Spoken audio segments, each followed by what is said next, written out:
Bonjour à tous. Christ est Seigneur. Jésus est Seigneur. Le Messie est Seigneur.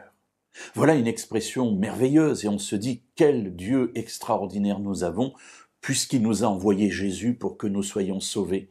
Alors oui, Jésus est Seigneur.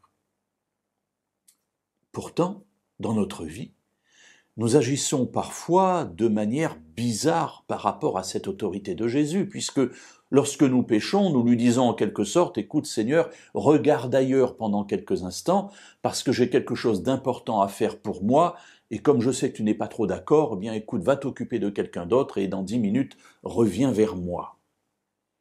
Cette attitude toute humaine, Jésus l'a rencontrée à maintes reprises dans sa vie, et d'ailleurs, il va s'adresser à ses contemporains en leur adressant une injonction.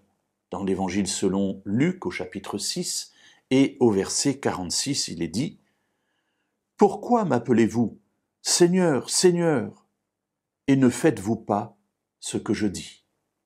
Alors voilà un questionnement très intéressant. Vous m'appelez Seigneur, mais vous ne faites pas ce que je dis, c'est-à-dire que dans la pratique, je ne suis pas votre Seigneur. Alors pourquoi m'appelez-vous Seigneur, Seigneur, et ne faites-vous pas ce que je dis? Voilà une question importante pour nous.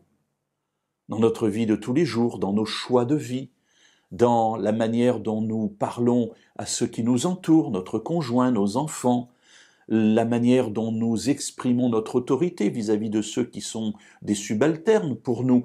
Comment est-ce que nous nous exprimons dans notre vie qui témoigne du fait que Dieu est notre Maître, que Jésus est notre Seigneur?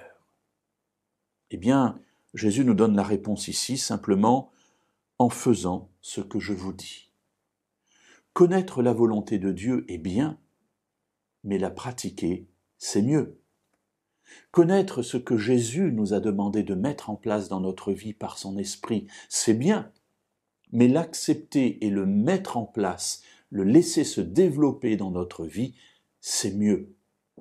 Alors mes amis, choisissons.